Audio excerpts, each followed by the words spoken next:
प्रिय विद्यार्थियों नमस्कार। संस्कृत की ऑनलाइन कक्षाओं में आप सभी का स्वागत है। जैसा कि हम किरातार्जुनीयम के प्रथम सर्ग का अध्ययन कर रहे हैं, उसी कड़ी में आगे देखते हैं कि वनेचर की स्थिति का वर्णन करते हुए कवि क्या कहते हैं।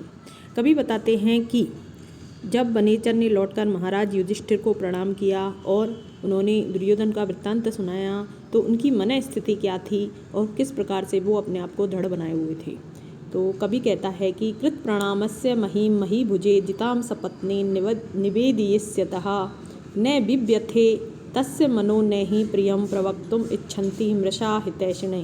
प्रस्तुत श्लोक में बिव्यधे थे की जगह ध दे रखा है, जो गलत है। इसमें बिव्यथे होगा, न कि बिव्यधे। तो इस श्लोक का अर्थ समझते हैं कि कृत प्रणामस्य है।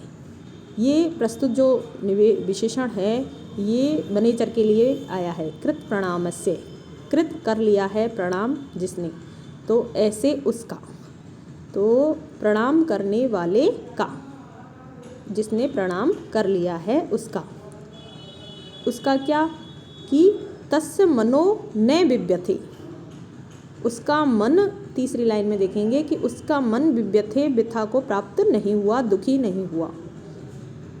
जिसने प्रणाम कर लिया है उसका मन दुखी नहीं हुआ। क्यों नहीं हुआ और किस चीज़ से दुखी नहीं हुआ कि सपत्नेन जिताम महीम महीभुजे निवेदिष्यत है।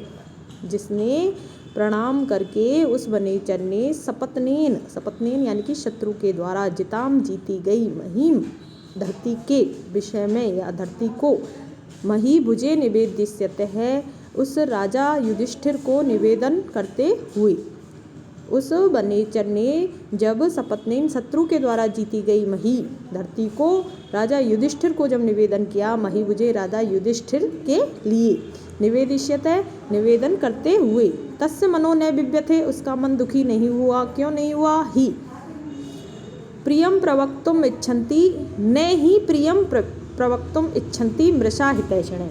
इसको हम करेंगे तो ही, क्योंकि हितैषिणे जो हितैषी मनुष्य होते हैं वो मृषा व्यर्थ में ही या असत्य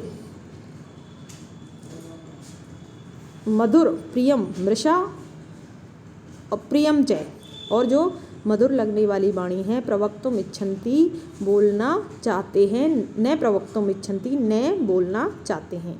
अर्थात जो वास्तविक हितकारी मनुष्य होते हैं वो मनुष्य को झूठे प्रिय लगने वाले वचनों को बोलने की इच्छा नहीं रखते हैं। वो उनके आगे ऐसे प्रिय वचन नहीं बोलते जो झूठ हो, जो असत्य हो, बल्कि वो सत्य, चाहे वो कितना भी कटु हो, उसको भी बोलते हुए उनका मन भी व्यथा को प्राप्त नहीं होता। इसी प्रकार से उस वनेचर का मन भी व्यथा को प्राप्त नहीं हुआ, क्योंकि यद्यपि वो शत्रुओं के द्वारा जीती हुई मही धरती का वर्णन कर रहे थे, उनके समृद्धि का वर्णन कर रहे थे, यह सुनने में राजा युधिष्ठिर के लिए कटु था, परंतु यह सत्य था। इसलिए वो कटु सत्य को सुनाते हुए उनका मन दुखी नहीं हुआ, क्योंकि कटु सत्य तो सुनाया जा सकता है, परंतु असत्य जो मधुर हो उसको सुनाने का कोई लाभ नहीं होता, अपितु वह हानि ही पहुंचाने वाला होता है। इसलिए वनेचर ने भी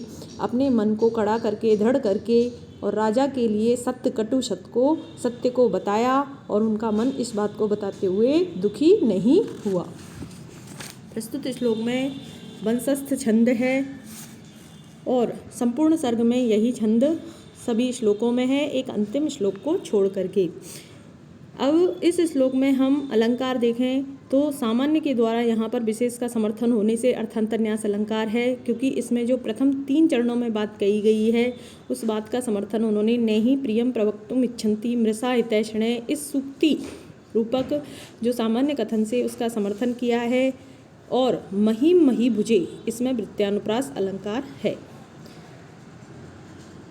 यदि हम प्रत्यय धातु इत्यादि को देखें तो इन शब्दों में जैसे कि कृत प्रणामस्य है तो कृतय प्रणाम है येन, जिसके द्वारा प्रणाम कर लिया गया है ऐसा व्यक्ति से तस्य।